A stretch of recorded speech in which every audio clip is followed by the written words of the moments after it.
The aircraft trembled beneath the weight of its own velocity, and within its narrow confines, a tempest of another sort was brewing, one born not of atmospheric pressure or turbulent winds, but of a child's inconsolable misery.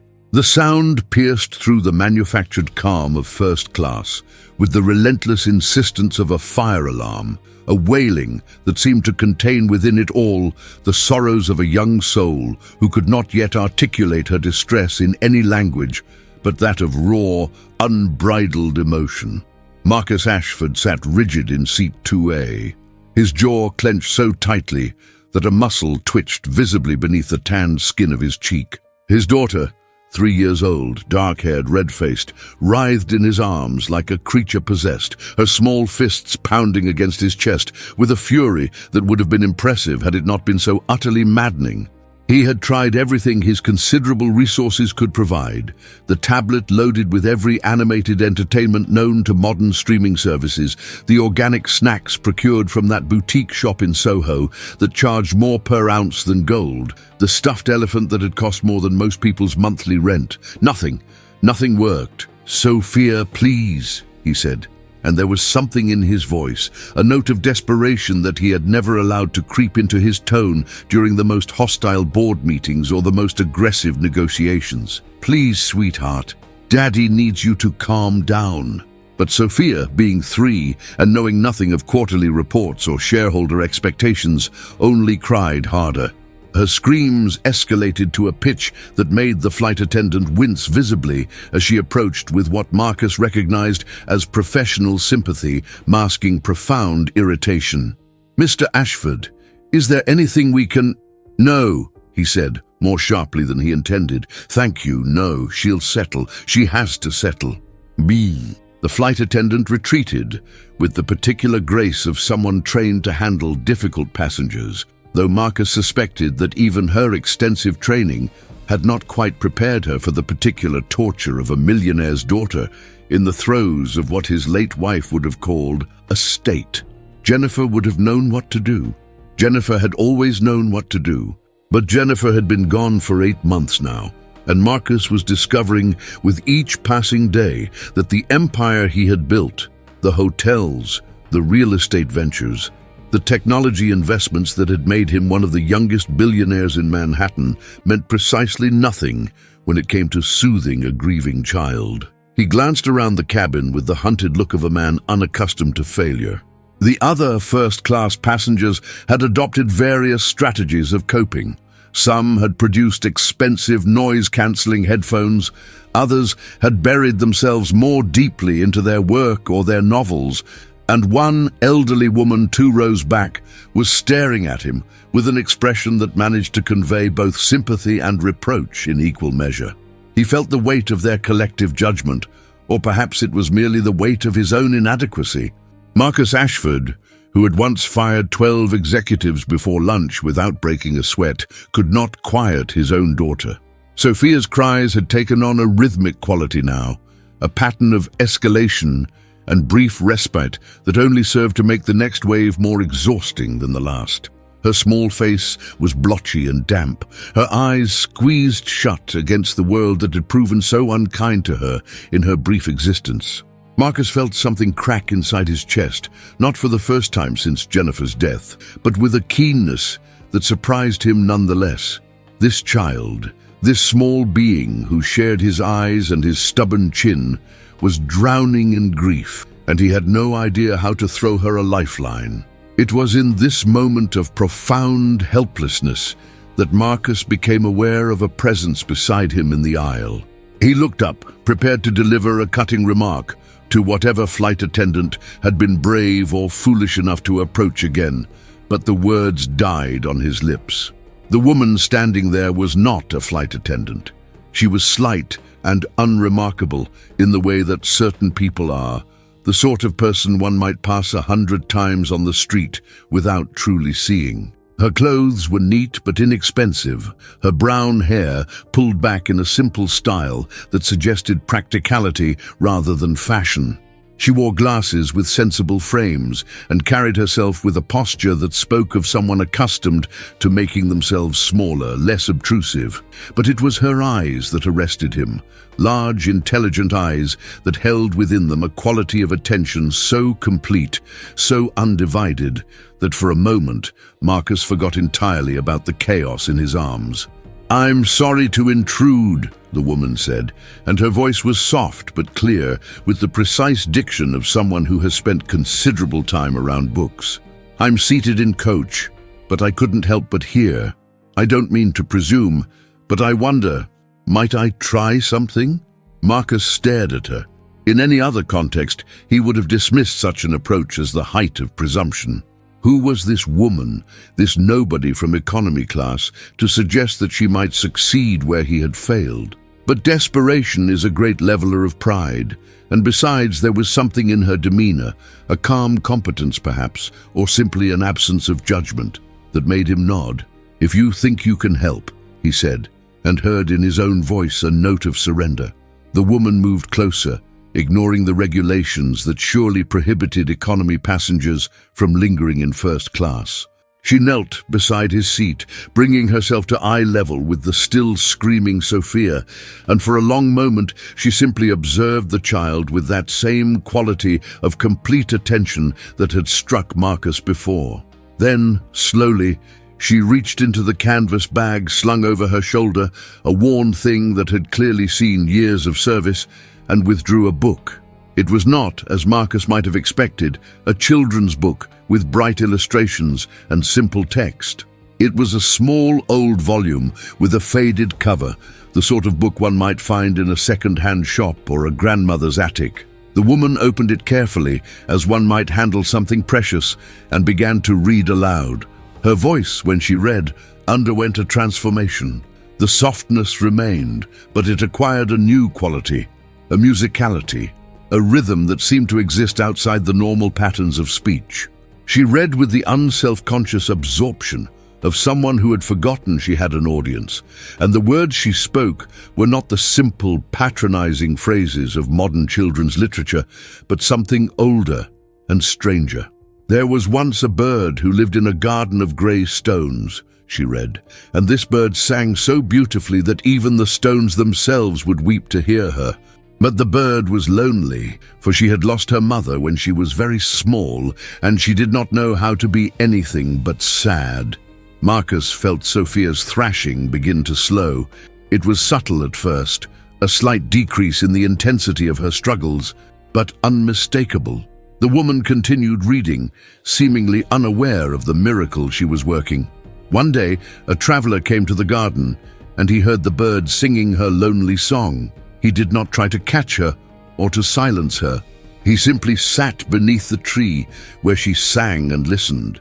And after a very long time, the bird realized that someone was listening, truly listening, and her song began to change. It was still sad, for sadness was part of her now, but it was no longer only sad. It became something else, something that held both sorrow and hope together, like threads woven into a single cloth. Sophia's crying had diminished to hiccuping sobs, and her eyes, those dark eyes so like Jennifer's, had opened. She was staring at the woman with the focused intensity that only very young children can manage, as though she were trying to memorize every feature of this strange face that had appeared beside her. The woman continued reading, her voice never wavering, never becoming theatrical or condescending. She read as though the words mattered, as though this impromptu story in the aisle of a commercial aircraft was the most important thing in the world. And perhaps, in that moment, it was. The traveler stayed in the garden for many days, and each day the bird's song grew richer and more complex. She sang of her mother, whom she missed with an ache that never quite left her. She sang of the grey stones that had been her only companions. But she also sang of the traveler who had given her the gift of being heard, and in time the bird learned that grief and joy could exist together, that one need not erase the other, that a heart could hold both and be larger for it. By the time the woman finished the passage, Sophia had fallen silent entirely. She remained in Marcus's arms, but her body had gone limp with exhaustion, and her breathing had settled into the rhythm of impending sleep. The transformation was so complete, so miraculous, that for a moment Marcus could only stare at this unremarkable woman who had accomplished what he could not. "How did you—" he began, but the woman was already closing the book and rising to her feet. "Stories," she said simply. "They help sometimes when nothing else can." "Wait," Marcus said, and the word came out more urgently than he had intended. "Please, I don't even know your name." The woman hesitated, and he saw in her face a wariness that he recognized. It was the look of someone who had learned to be cautious, who had been hurt by overtures of friendship or interest before. But after a moment, she spoke. "Eleanor," she said. "Eleanor Hartwell. I'm a librarian. Or I was. I'm between positions at the moment." "Marcus Ashford," he replied, though he suspected she already knew that. Everyone seemed to know who he was these days, a reality that had become more burden than privilege. "This is Sophia, and I can't thank you enough for what you just did." Eleanor's expression softened slightly, and she glanced down at the now sleeping child with something that might have been recognition. "She's grieving," Eleanor said quietly. "I could see it. The way she cries. It's not just tiredness or frustration, it's something deeper." Marcus felt his throat tighten. "Her mother," he managed, 8 months ago, cancer. It happened quickly." "I'm sorry," Eleanor said, and the words carried a weight that suggested she understood such loss personally. "That's a terrible thing. For both of you."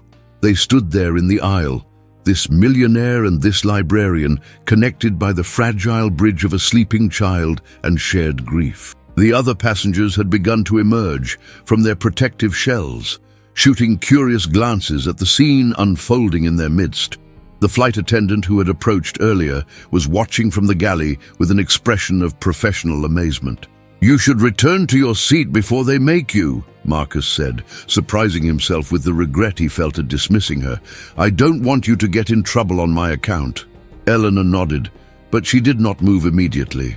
Instead, she reached into her bag once more and withdrew a small card. Not a business card, but rather a simple piece of cardstock with a handwritten address and phone number. "If you need someone," she said, pressing the card into his free hand, "someone who understands stories and children and grief, call me. I mean it. I don't have much, but I have time and I have books, and sometimes that's enough." Before Marcus could respond, she had turned and made her way back toward economy class, her slight figure disappearing through the curtain that separated the wealthy from everyone else. He looked down at the card in his hand, at the careful handwriting that spoke of someone who took even small things seriously, and felt something shift inside him, a recognition perhaps, or the beginning of one. Sophia stirred in his arms, and he adjusted his hold on her, marveling at the peace that had settled over her small face. The woman, Eleanor, had done in minutes what he had failed to accomplish in hours. It was humbling and strange, and somehow right, as though the universe had decided to intervene on his behalf in the form of a shy librarian with an old book and a gift for understanding. The flight continued, and Marcus sat in the dimmed cabin with his sleeping daughter and a stranger's card clutched in his hand. And for the first time since Jennifer's death, he felt something other than helpless desperation. He felt, tentatively, and against all his usual instincts, hope. When the plane touched down at JFK 3 hours later, Marcus gathered Sophia and his belongings with the efficient movements of a man accustomed to action. He paused before deplaning, scanning the economy section for a glimpse of the woman who had changed everything, but the press of passengers made it impossible to spot her. He told himself it didn't matter. He had her card, after all, but he felt nonetheless a strange urgency to see her again, to confirm that she had been real and not some stress-induced hallucination. The terminal was chaos as always, a river of humanity flowing in multiple directions at once.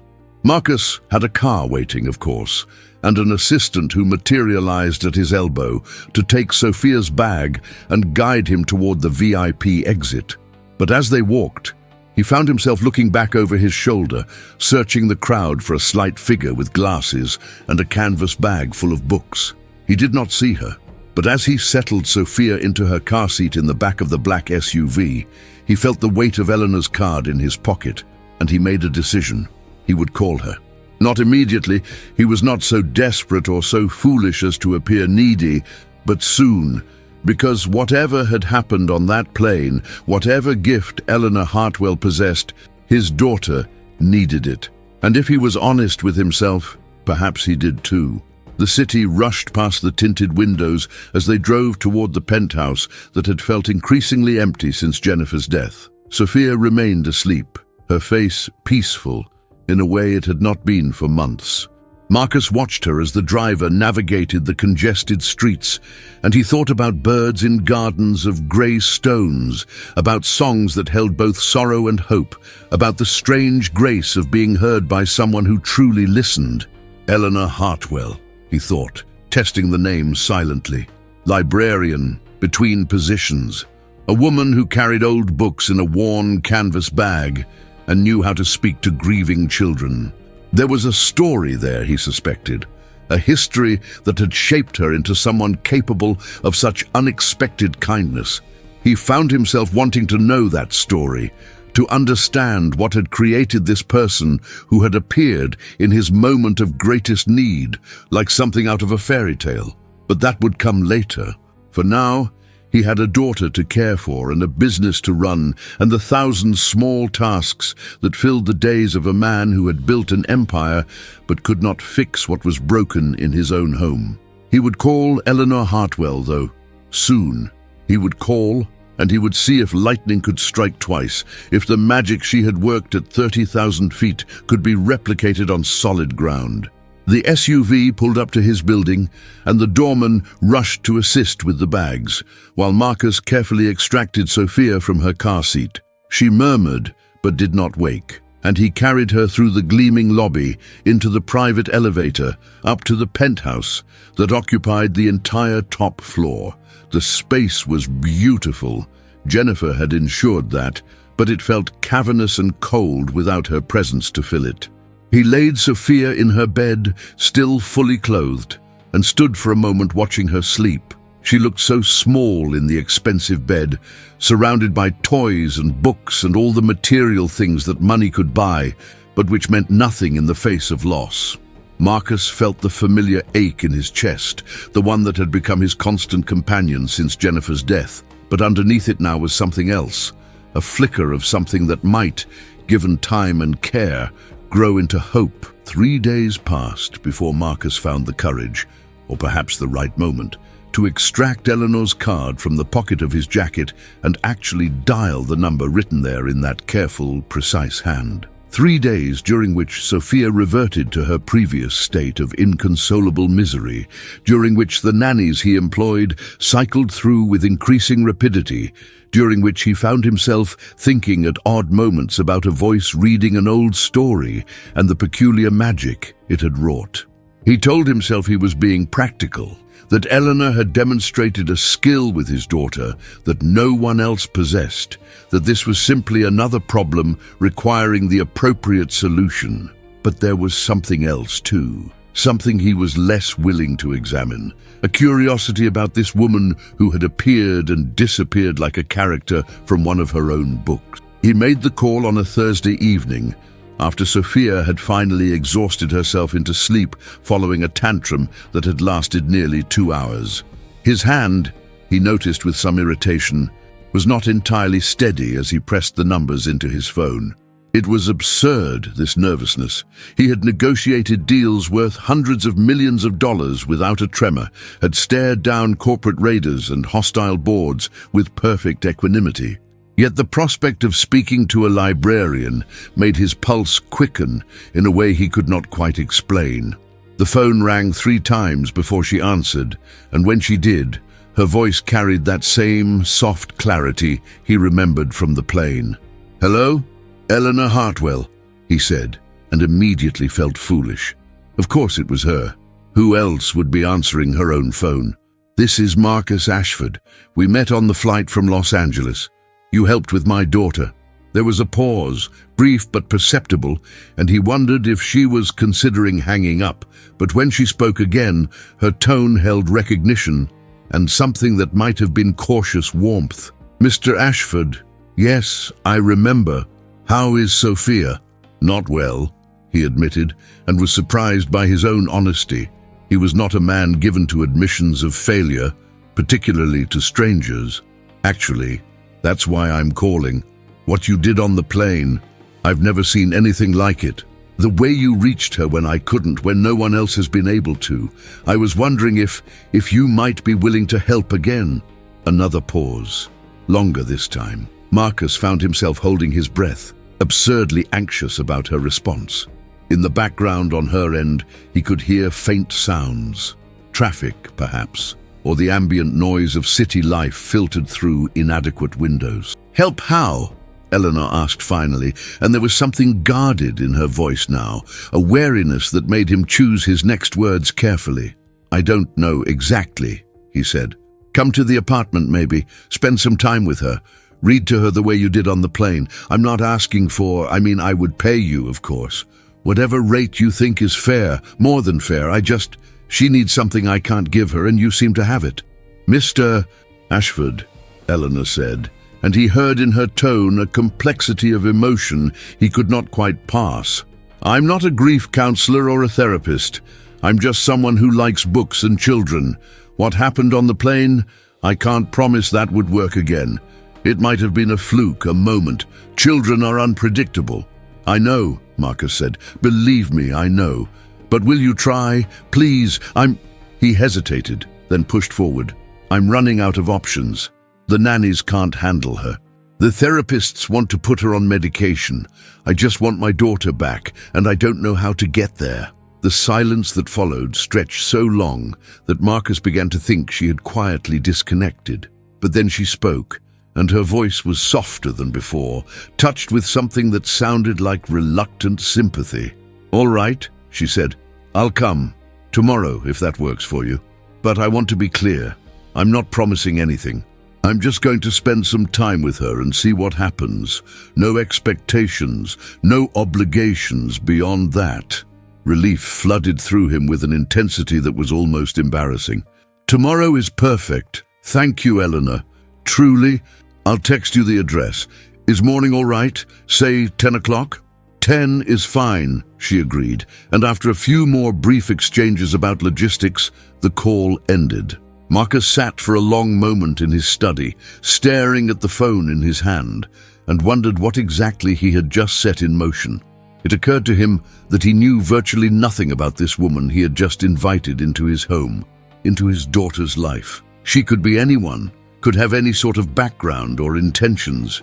In any other context, he would have had her thoroughly vetted by his security team, would have demanded references and credentials and a complete accounting of her history. But desperation, as he was learning, made a man reckless. And besides, there had been something in her face on the plane, in the way she had looked at Sophia, that spoke of genuine caring rather than opportunism.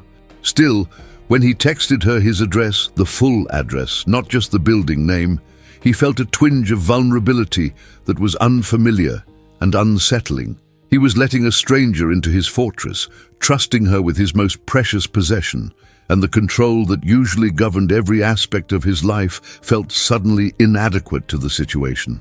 The next morning arrived with the grey promise of rain, the kind of weather that matched Marcus's mood as he paced the living room, waiting for Eleanor to arrive. Sophia was having breakfast in the kitchen with Mrs. Chen, the housekeeper who had remained when all the nannies had fled, and her whimpering was audible even through the closed door. It was going to be one of her bad days, he could tell. The universe, it seemed, had a sense of irony. At precisely 10 o'clock, he noted the punctuality with approval. The doorman called up to announce Eleanor's arrival. Marcus gave permission for her to be sent up, then stationed himself by the door with what he hoped was a welcoming expression rather than the anxiety he actually felt. When Eleanor emerged from the elevator, he was struck again by how unremarkable she appeared. In the cold light of his penthouse foyer, she looked even more ordinary than she had on the plane. Perhaps it was the setting, The contrast between her simple cardigan and worn jeans, and the architectural luxury surrounding them. She carried the same canvas bag, and her eyes behind their sensible glasses were taking in the space with an expression that was difficult to read.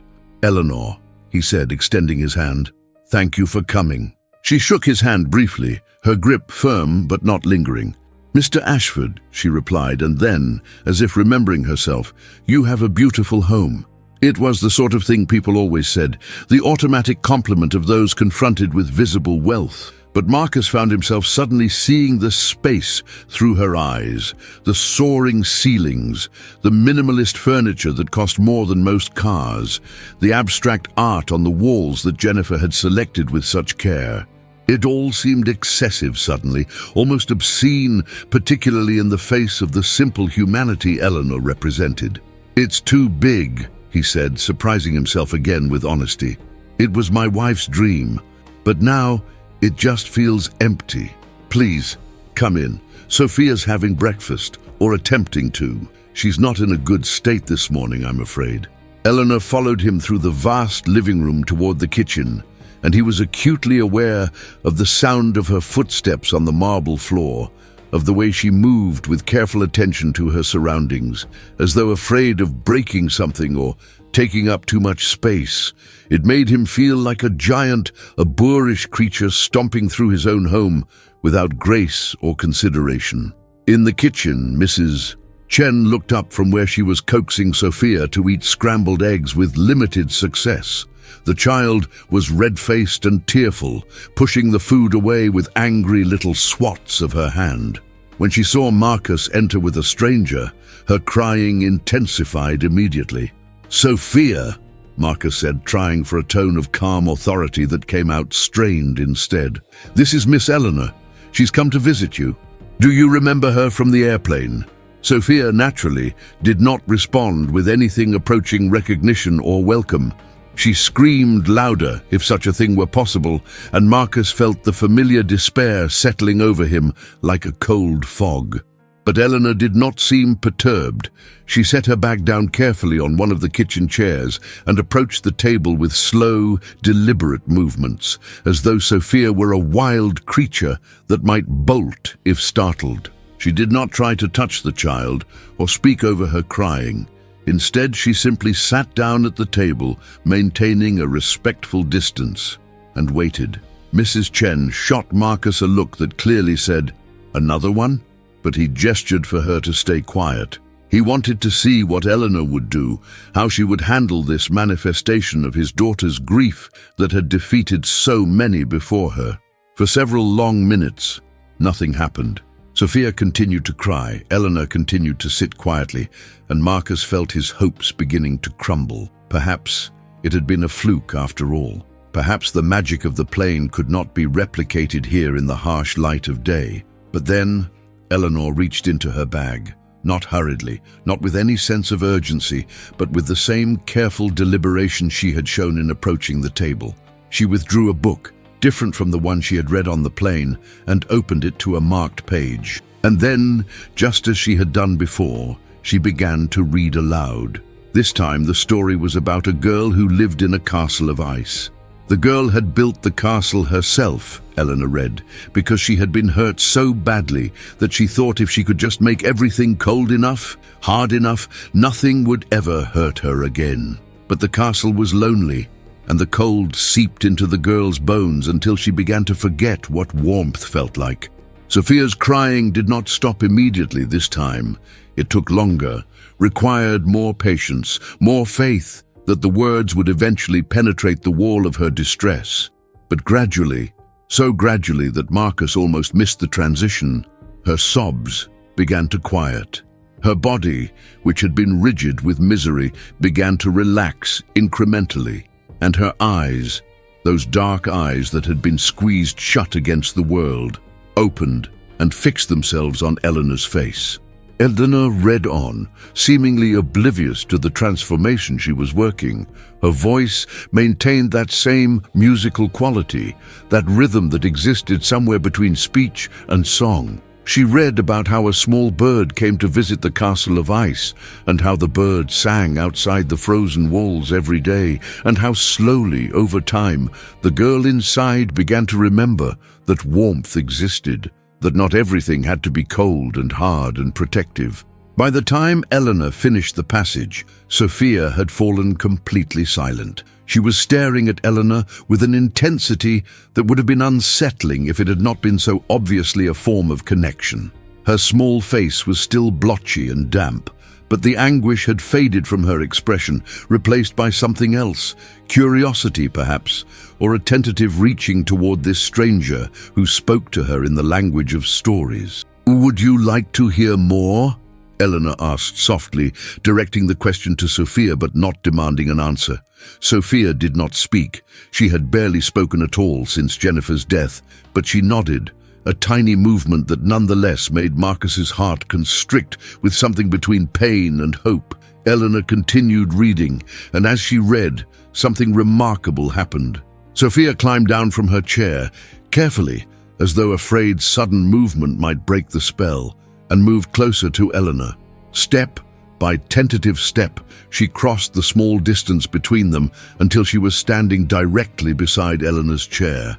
And then, in a gesture that made Marcus's breath catch in his throat, Sophia leaned against Eleanor's shoulder and closed her eyes. Eleanor did not stop reading or make any sudden movements that might startle the child. She simply adjusted her position slightly to make room for Sophia's small body and continued with the story, her voice never wavering, never becoming theatrical or false. She read as though this moment of connection with a grieving child, was the most natural thing in the world. Marcus stood frozen in the doorway, afraid to move or speak, lest he shatter whatever fragile peace Eleanor had created. Mrs. Chen had abandoned all pretense of cleaning and was openly staring at the scene before them, her weathered face registering astonishment. They watched together as Eleanor finished one story and seamlessly transitioned into another, her fingers turning the pages of the worn book with practiced ease. Time seemed to operate differently in that kitchen, to slow and stretch and become something other than the rigid progression of minutes and hours that usually governed Marcus's world. He could not have said how long they stood there, 15 minutes, 30, before Eleanor finally closed the book and looked down at Sophia with an expression of such gentle understanding that Marcus felt something inside him crack open. "I think," Eleanor said quietly, "that Sophia might like to help me choose the next story. Would that be all right, sweetheart? There are several in my bag, and you could pick whichever one looks most interesting to you." Sophia lifted her head from Eleanor's shoulder and regarded the canvas bag with solemn consideration. Then, moving with the careful deliberation of someone performing an important task, she reached into the bag and withdrew a book at random. It was a slim volume with a green cover, worn at the edges from what must have been decades of handling. "Ah," Eleanor said, taking the book from Sophia's hands and examining it with apparent pleasure. "The Secret Garden. That's a good choice. A very good choice. Shall we sit somewhere more comfortable while I read it?" Sophia nodded again, and Eleanor stood, gathering her bag and the selected book.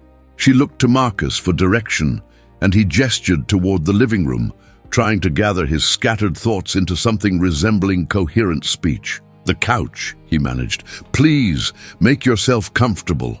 They moved to the living room, this odd little procession of Eleanor, Sophia clinging to Eleanor's hand, and Marcus following behind like a man in a daze. Eleanor settled onto the couch with an unself-consciousness that suggested she was not intimidated by the expensive furniture or the implied wealth surrounding her. Sophia climbed up beside her immediately, curling into Eleanor's side with a trust that made Marcus want to weep. Eleanor opened The Secret Garden and began to read about Mary Lennox, the disagreeable child sent to live in her uncle's house on the Yorkshire moors. She read with the same complete absorption as before, but now there was an added dimension. Occasionally she would pause to show Sophia an illustration or to explain a word that might be unfamiliar, or simply to let the child process what she was hearing. It was not performance or manipulation, but genuine sharing, a conversation of sorts, even though Sophia still had not spoken. Marcus found himself sinking into a chair across from them, unable to look away from the scene unfolding before him. He had never seen his daughter so peaceful, so engaged, so present in a way she had not been since Jennifer's death. The transformation was nothing short of miraculous, and yet Eleanor accomplished it with such naturalness that it seemed almost ordinary, as though this was simply what one did when confronted with a suffering child, as though the magic were not magic at all, but merely attention and care, and the gift of the right words at the right time. Mrs.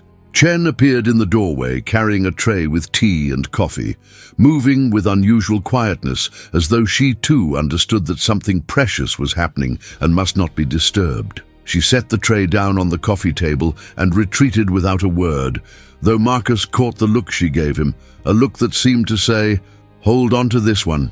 Eleanor read for nearly an hour, stopping only occasionally to sip from the tea Mrs. Chen had provided or to answer one of Sophia's rare questions in a whisper. Marcus sat transfixed, watching his daughter come alive in ways he had forgotten were possible. He saw her smile, actually smile, when Eleanor read about Dickon and his animal friends.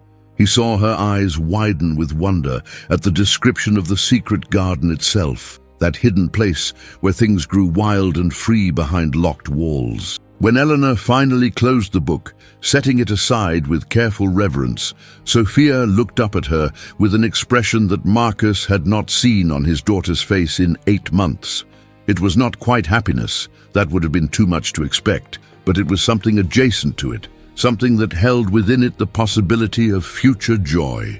"Miss Eleanor," Sophia said, and her voice was hoarse from disuse but clear, "will you come back?" They were the first words she had spoken in days, perhaps weeks. Marcus felt tears prick at his eyes, felt his throat close with emotion he could not quite name.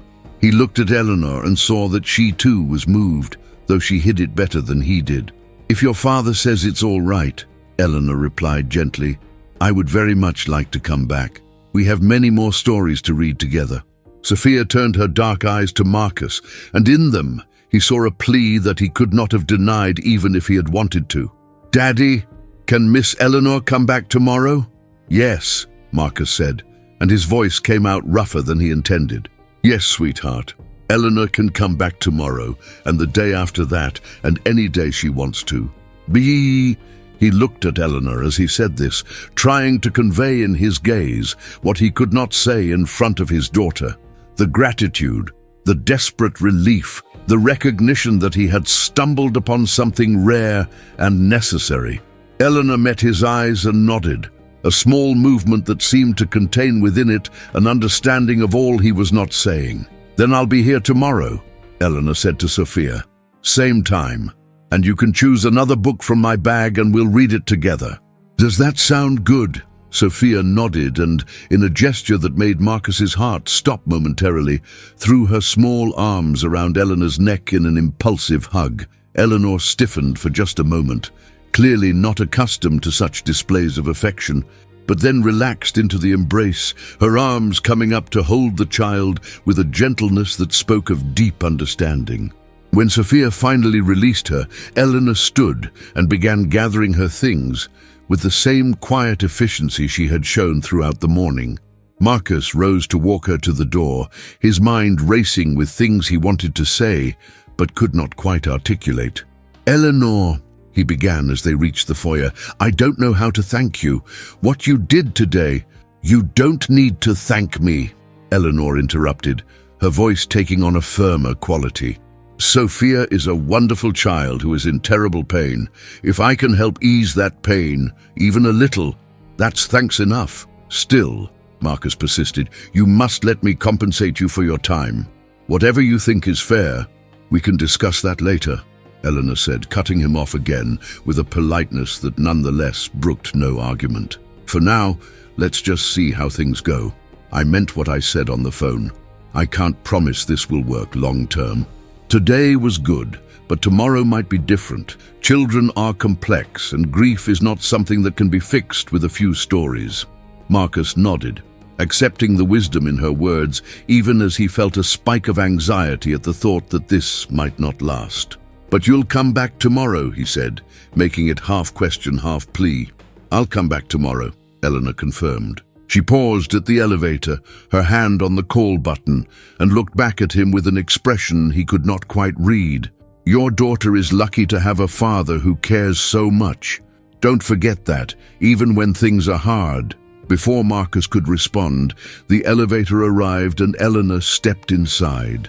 He watched the doors close on her slight figure, on her canvas bag full of old books and improbable magic, and felt as though something fundamental had shifted in his world.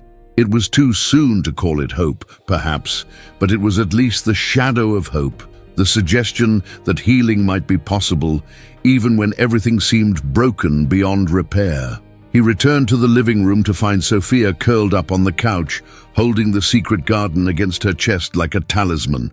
She looked up when he entered, and for the first time in 8 months, she smiled at him. A real smile, small but genuine. Eleanor returned the next day, and the day after that, and the day after that, until her presence in the Ashford penthouse became something expected, something woven into the fabric of their days. She arrived each morning at 10 o'clock with the punctuality that Marcus had come to recognize as characteristic of her entire being, carrying her canvas bag and wearing clothes that never varied much in their simplicity, cardigans and modest skirts or jeans, sensible shoes that made no sound on the marble floors. She was like a ghost, Marcus sometimes thought, moving through his ostentatious home with such quietness that one could almost forget she was there. Almost, but not quite, because Sophia's transformation in her presence was impossible to ignore. The child who had been inconsolable now spent hours sitting beside Eleanor, listening to stories with an attention that bordered on rapture. They read through The Secret Garden in its entirety, then moved on to other books, A Little Princess, The Railway Children, Jane Eyre rendered into language suitable for a 3-year-old's understanding. Eleanor seemed to possess an inexhaustible supply of literature, and more remarkably, an intuitive sense of what Sophia needed to hear on any given day. On the hard days, when grief threatened to overwhelm the child again, Eleanor read stories of resilience and survival. On the better days, she chose tales of adventure and discovery, of children finding their way in the world despite obstacles. Marcus found himself arranging his schedule around Eleanor's visits, conducting meetings from home when possible, finishing conference calls early so he could observe from a distance the peculiar magic that unfolded in his living room each day. He told himself he was simply being a responsible father, ensuring that this arrangement that worked so well for Sophia continued smoothly. But the truth, which he was only beginning to acknowledge to himself, was more complex. He was fascinated by Eleanor herself, by the contradiction she embodied, the shyness that coexisted with perfect confidence when she was reading, the obvious poverty of her circumstances, contrasted with the richness of her inner world, the way she moved through his home as though money and status were entirely irrelevant to her assessment of things. It was in the 3rd week of Eleanor's daily visits that Marcus first attempted a conversation with her that extended beyond logistical arrangements and updates on Sophia's progress. He had been working in his study when he heard Eleanor's voice from the living room, reading what he recognized as a passage from Anne of Green Gables. Sophia must have fallen asleep, he realized, because the reading stopped mid-sentence and was followed by the soft sound of a book being closed. He emerged from his study to find Eleanor standing by the floor-to-ceiling windows that overlooked Central Park, her arms wrapped around herself as though cold, despite the controlled climate of the apartment. She was staring out at the view with an expression that was difficult to interpret. It might have been appreciation or loneliness, or simply the abstraction of someone lost in thought. "She's asleep?" Marcus asked quietly, not wanting to startle her. Eleanor turned, and he saw her quickly rearrange her features into a polite neutrality. "Yes." The story about Anne getting drunk on what she thought was raspberry cordial made her laugh so hard she exhausted herself. "I hope that's all right. That I let her fall asleep on the couch, I mean. I wasn't sure if she has a nap schedule. Schedule, Marcus repeated with a slight laugh that held more bitterness than humor. We abandoned schedules months ago. If she sleeps, I count it as a victory, no matter where or when it happens. He moved closer to the windows, joining her in contemplation of the view. It's quite something, isn't it? The park. Jennifer used to say it was the only real thing in Manhattan, the only place that hadn't been entirely conquered by commerce. Your wife was right, Eleanor said softly, though I imagine the park looks different from up here than it does from ground level. Everything's a bit more abstract at this height. There was no judgment in her tone, but Marcus felt the observation nonetheless. You think I'm disconnected, he said. It was not quite a question. I think, Eleanor said carefully, that it must be very easy to forget what ordinary life looks like when you live this way. Not a criticism, just an observation. Height changes perspective. Marcus studied her profile.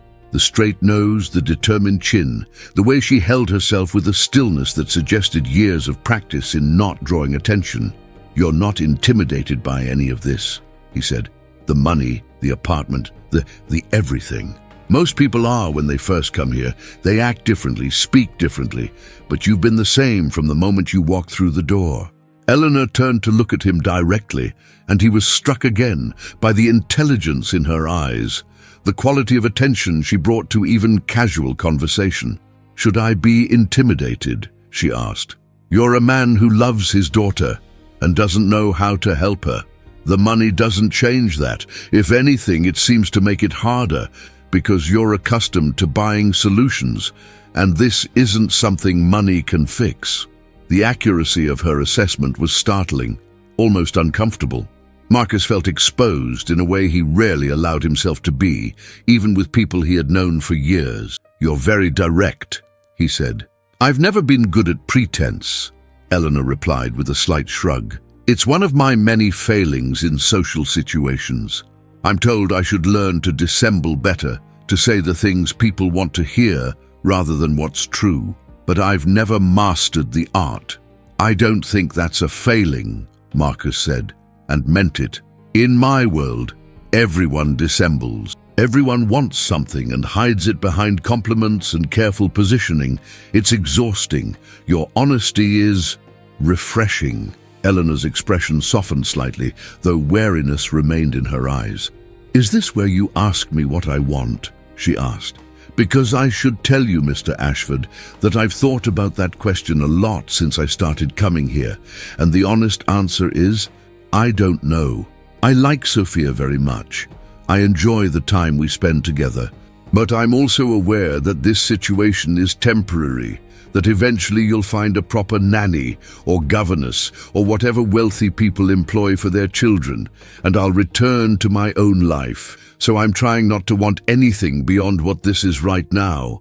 The speech was delivered with a matter-of-factness that made Marcus's chest tighten. What if I don't want this to be temporary? He asked.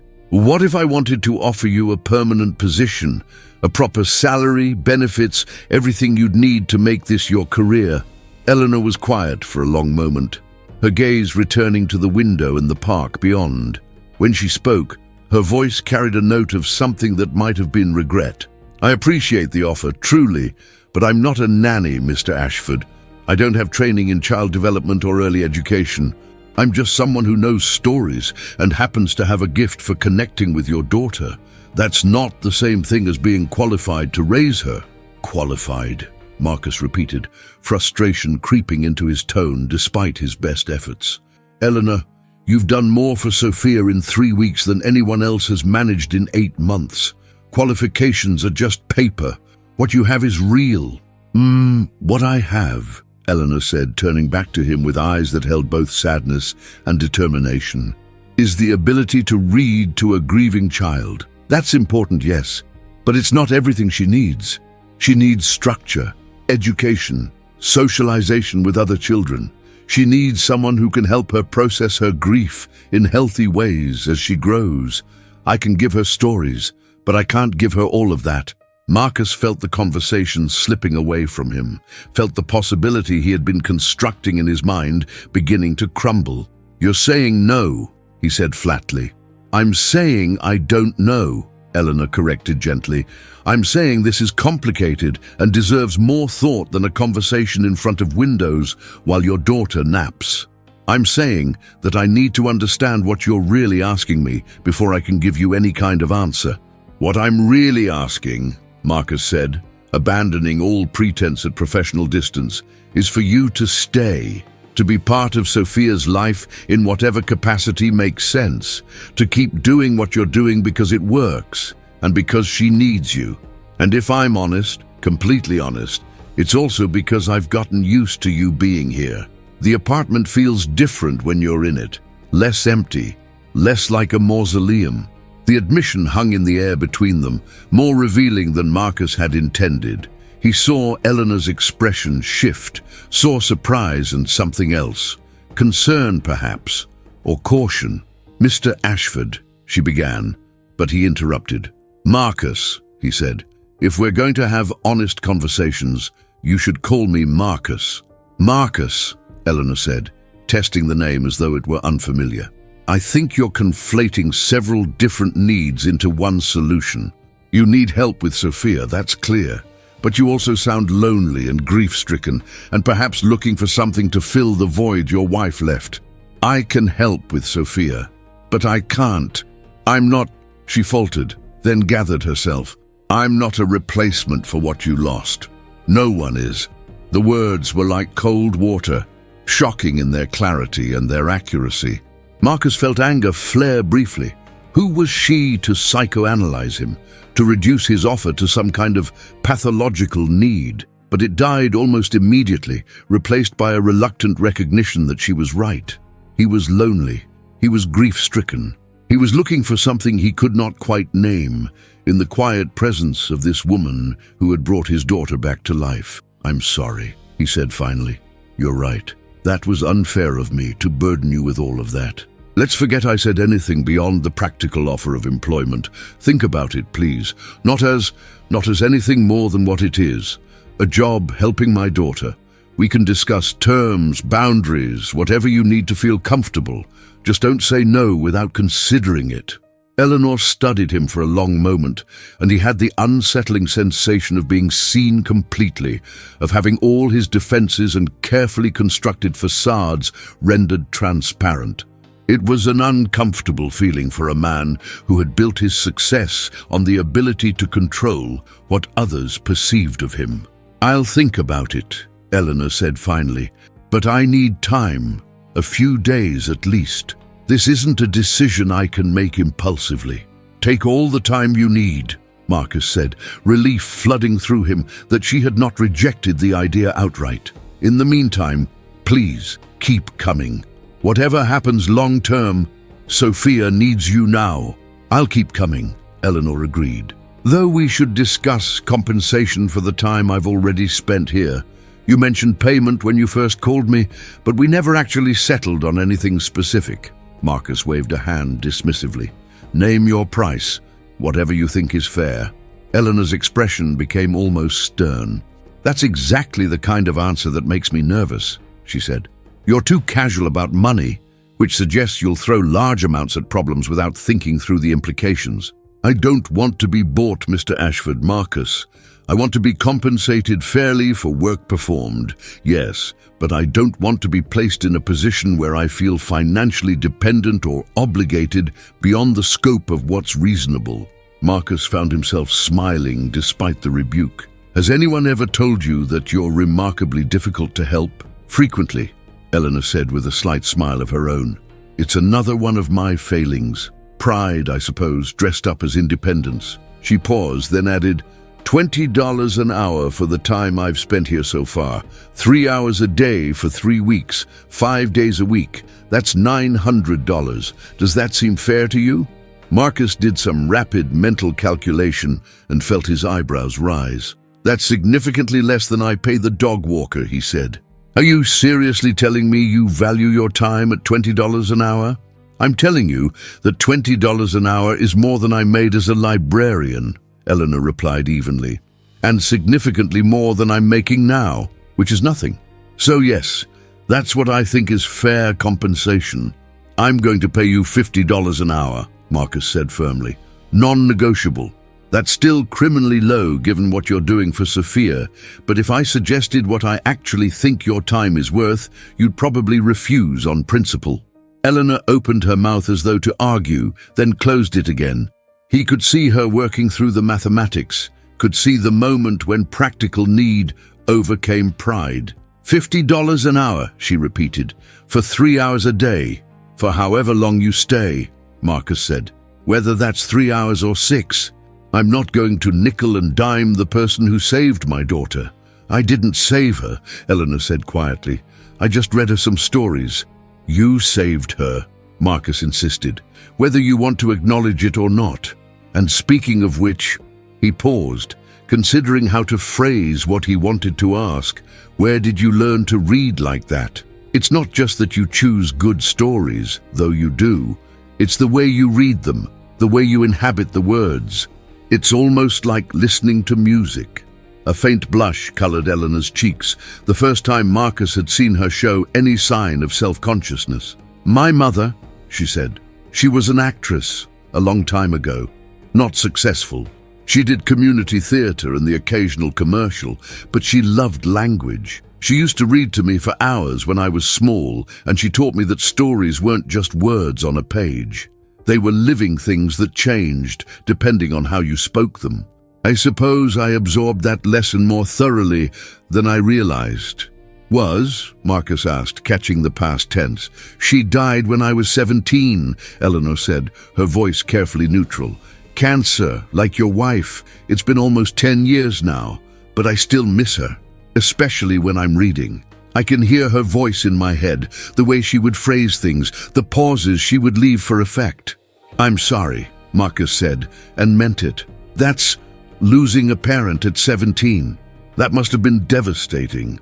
It was, Eleanor acknowledged, though in some ways it was also a gift. She knew she was dying, so she had time to prepare me, or try to anyway. She made me promise to keep reading, to keep loving stories, to remember that books were the one thing no one could ever take from me. I've tried to honor that promise.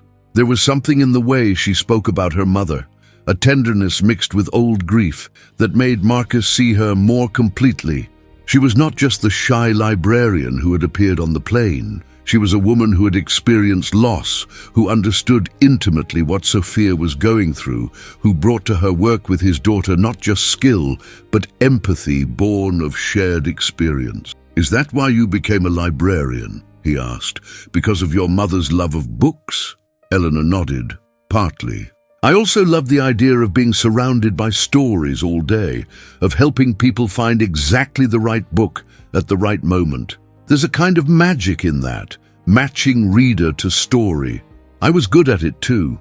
My supervisors always said I had a gift for knowing what people needed before they knew themselves. Was good at it, Marcus repeated, catching another past tense. You said on the plane that you were between positions. What happened? Eleanor's expression shuttered slightly, and Marcus immediately regretted the question. But after a moment she answered, her voice carefully controlled. Budget cuts. The branch where I worked was closed last year. They consolidated services, eliminated positions. I was relatively new without seniority, so I was one of the first to go. She shrugged with a casualness that did not quite hide the hurt beneath. I've been applying to other libraries, but positions are scarce. Everyone wants experience, but no one wants to provide it. It's the eternal employment paradox. That's why you were on the plane from Los Angeles, Marcus said, understanding dawning. You were interviewing for a position. Yes, Eleanor confirmed. University library. Good benefits, stable position. I thought it went well, but I got the rejection email 2 days after I returned. Apparently they found someone with more relevant experience. She smiled, but it was a sad expression. Story of my life lately.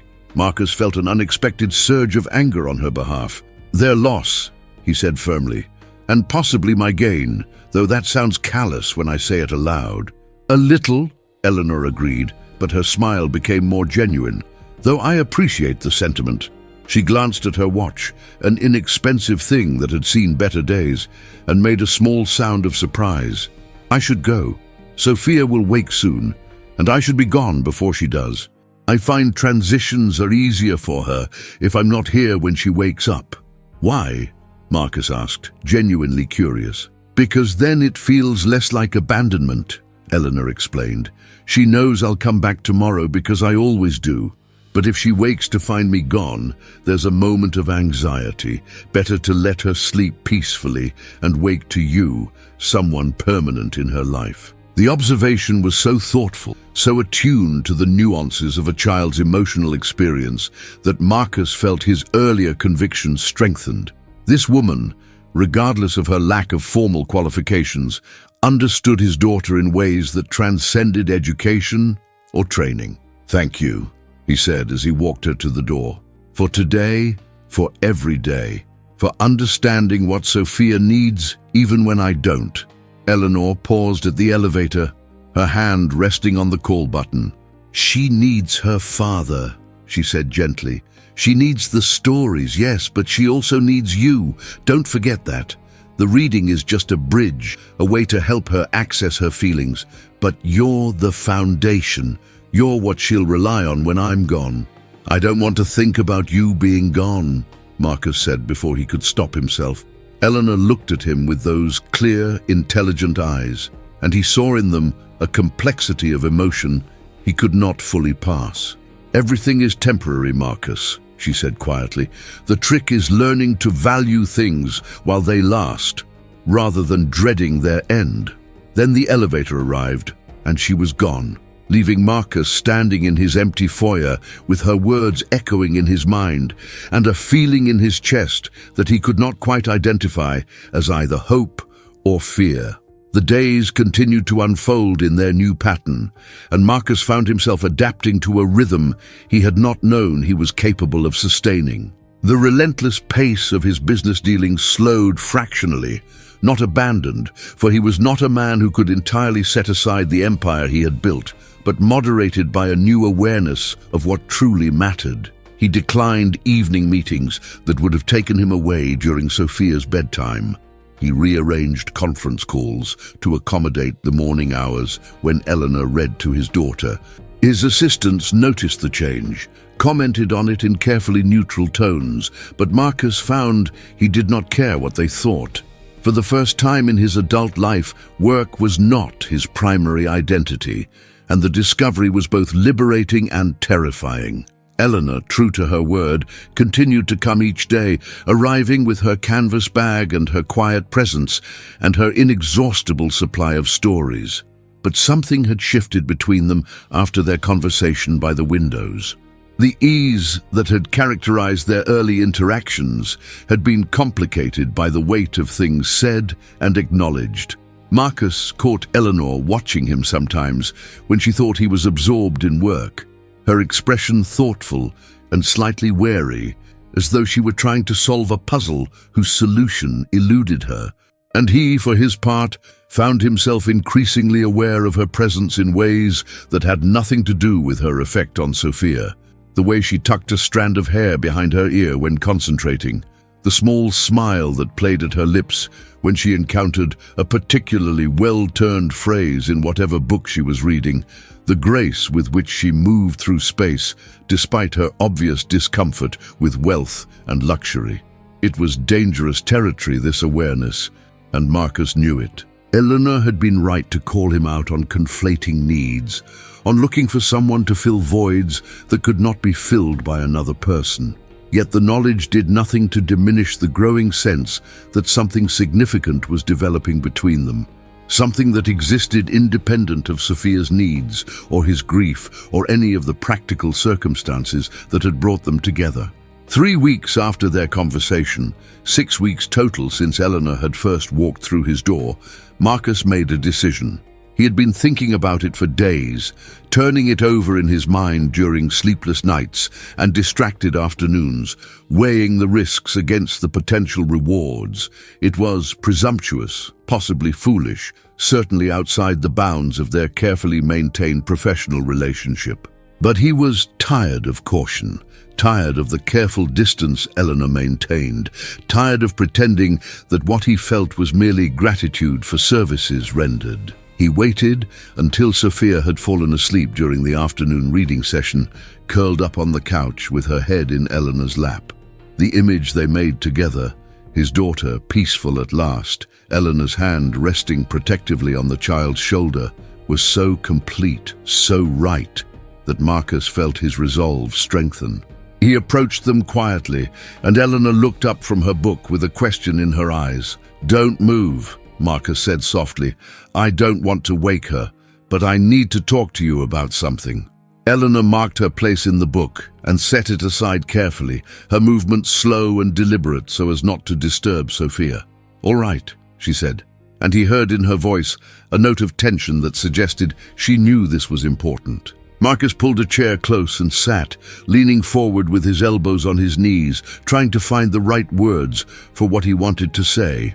"I've been doing some thinking," he began, "about what you said, about qualifications and being temporary and all the reasons you shouldn't take a permanent position here, and I realize I went about this all wrong.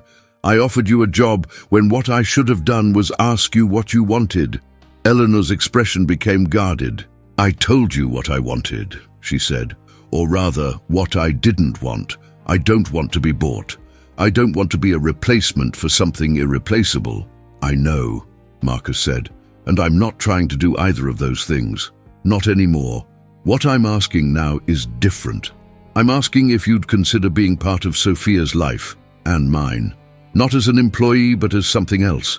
A friend, maybe. Someone who matters to us." Eleanor was quiet for a long moment, her hand still resting on Sophia's shoulder, her gaze fixed on some point beyond Marcus's shoulder. When she finally spoke, her voice was barely above a whisper. "That's more frightening than the job offer," she said. "Employment has boundaries, expectations, structures. Friendship is messier, more complicated." "Yes," Marcus agreed. "It is. But it's also real in a way that employer-employee relationships never are. And I think we've already crossed that line, whether we meant to or not. You're not just someone I hired to read to my daughter. You're someone whose absence would leave a hole in our lives." "You barely know me," Eleanor protested, but he could hear the uncertainty in her voice, the wavering of defenses that had been firmly in place. "I know enough," Marcus said.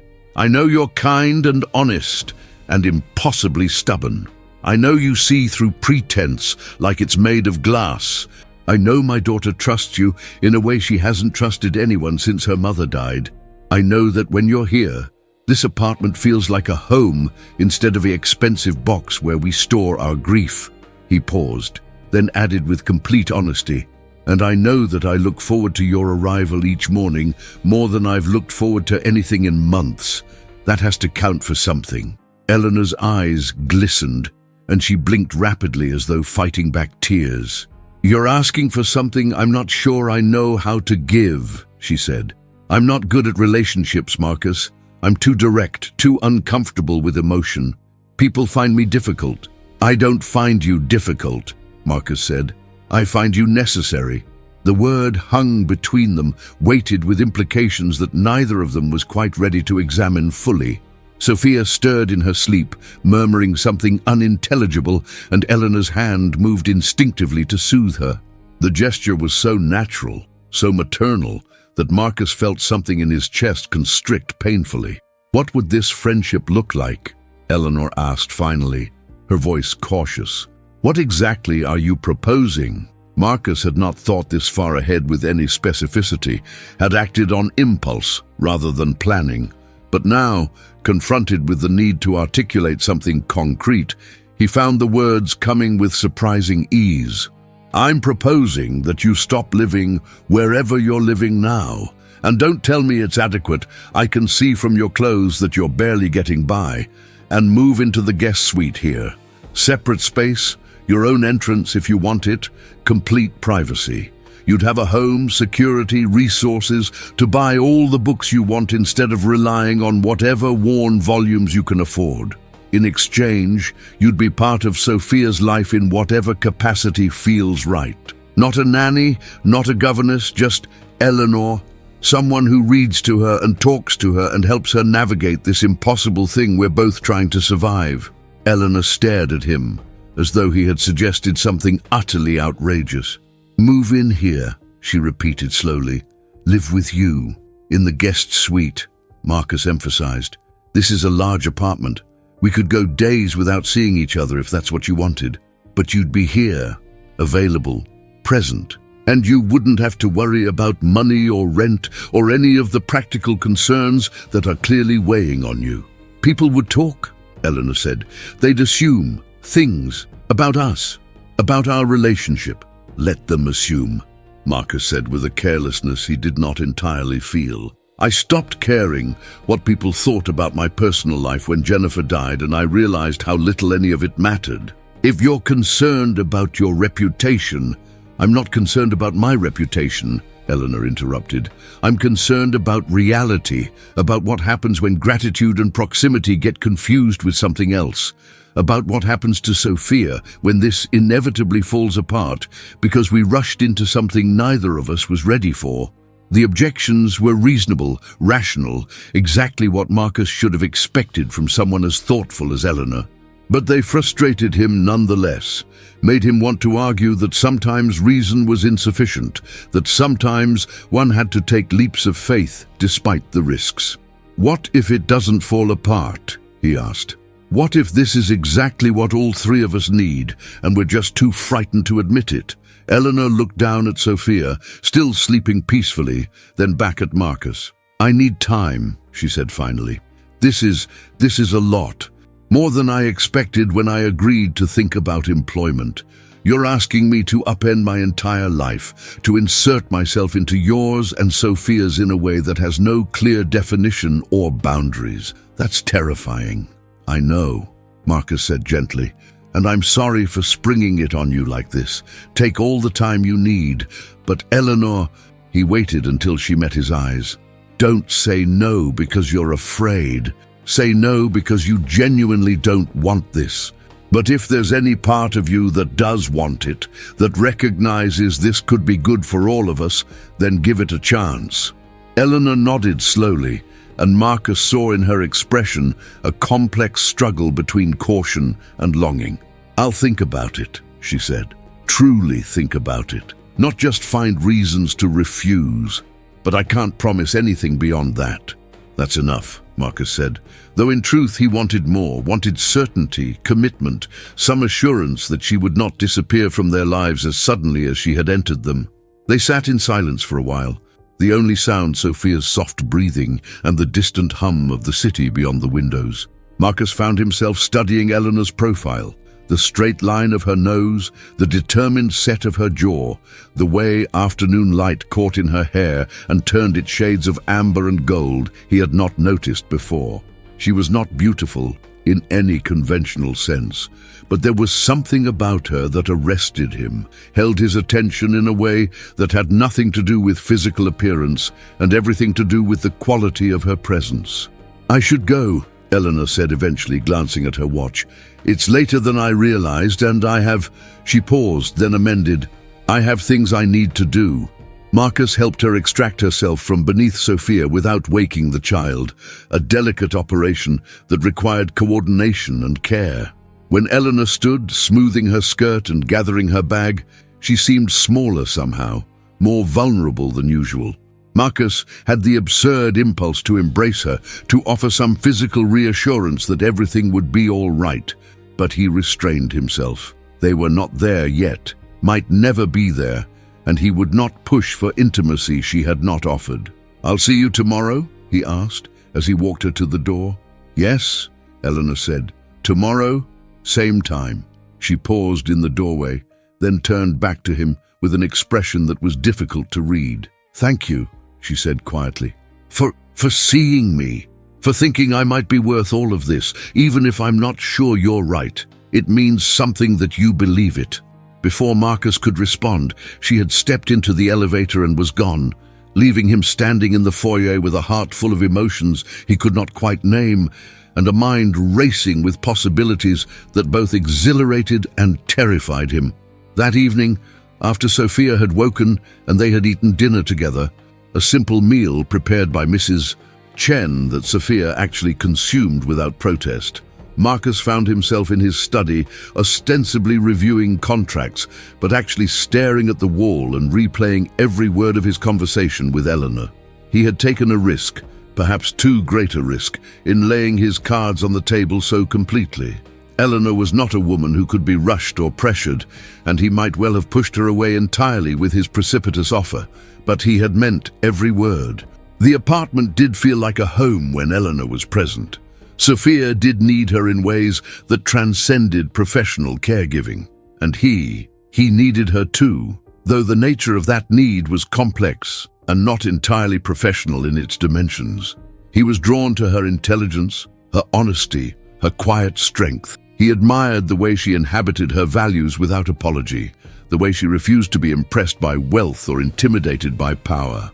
She made him want to be better than he was, to strip away the layers of performance and pretense he had accumulated over years of corporate combat and simply be Marcus, a man, a father, a human being struggling with loss and hoping for connection. The thought was interrupted by Sophia's voice calling from her bedroom. Marcus set aside the contracts he had not been reading and went to her, finding her sitting up in bed with the stuffed elephant clutched against her chest. "Daddy," she said, and her voice was small but clear. "Is Miss Eleanor coming back tomorrow?" "Yes, sweetheart," Marcus assured her, sitting on the edge of her bed. "She'll be here at 10 o'clock, just like always."